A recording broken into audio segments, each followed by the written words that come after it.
문재인 정권 3년차에 접어들면서 국민 생활에 가장 민감한 경제정책 실패도 모자라 김태우, 신재민을 통해서 현 정권의 약점이 드러나는가 하면은 문재인 정권의 1등 공신인 김경수 경남지사의 드루킹 댓글 조작 사건으로 전 정권을 궁지에 빠뜨린 국정원 댓글 사건보다 더 심각한 드루킹 댓글 조작 사건 등 박 정권을 탄핵으로 무너뜨린 것 이상의 악재가 드러나면서 그야말로 자유한국당은 그 가운데 한 가지만 집요하게 물고 늘어져도 정권 쟁취를 이룩할 수 있는 절호의 기회를 맞고 있다. 그런데 자유한국당은 이 모든 문제에 대해서 통계를 조작하고 민주국가의 기본인 삼권 분립을 부정하는가 하면은 일부 의도된 촛불을 국민 저항 세력으로 미화하면서 법치보다는 그들의 억지 주장을 관철시키는 투쟁 앞에 무력을 드러내며 백기부터 흔들고 있다. 김경수 드루킹 댓글 사건을 보자. 이 사건은 김경수 선이 아닌 경인선을 외친 영부인으로까지 거슬러 올라갈 수 있는 민감한 사안이다.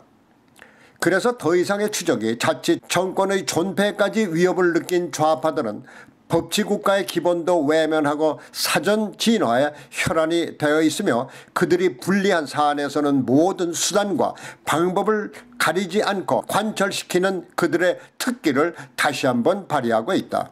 그러나 자유한국당에서는 그와 같은 집요함이 없다.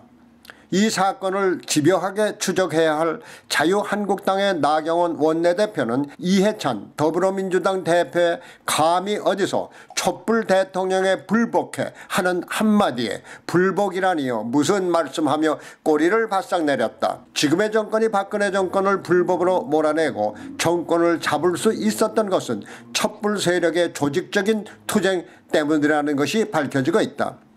그래서 그런지 자유한국당은 촛불 앞에서는 주눅이 먼저 들어서인지 힘을 못 쓴다.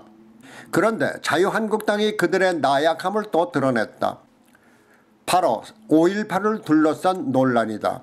이 논란 가운데 자유한국당의 김진태 의원 등 3명의 한국당 의원이 더불어민주당과 좌파들의 공격을 받고 있다. 그러나 그들의 발언들은 5.18 가운데 투명하지 못한 부분을 규명하자는 것이며 그 가운데는 더불어민주당이 묵묵부답으로 일관하는 5.18 유공자 가운데 부자격자가 있는지의 여부를 가려내자는 것이다.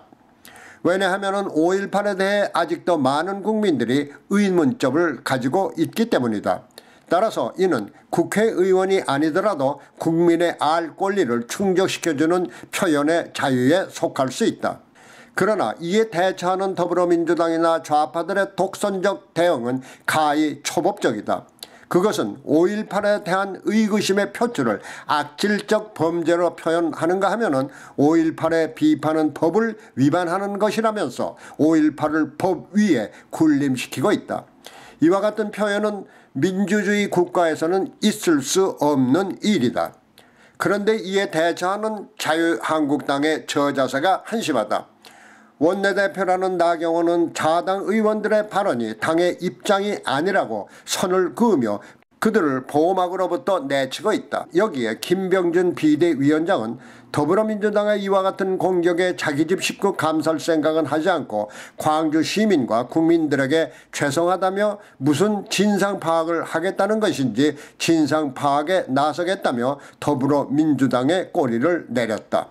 물론 피해 당사자인 광주 시민들에게 사과는 당연하지만 5.18에 대해서 아직도 알 권리를 주장하는 국민들에게는 사과 대신 의혹을 풀어주라고 요구했어야 한다. 이와 같이 나약함과 저자세로 임하는 제1야당 자유한국당의 정권 쟁취를 바라는 것은 나무에서 생선을 구하는 격일 것 같다.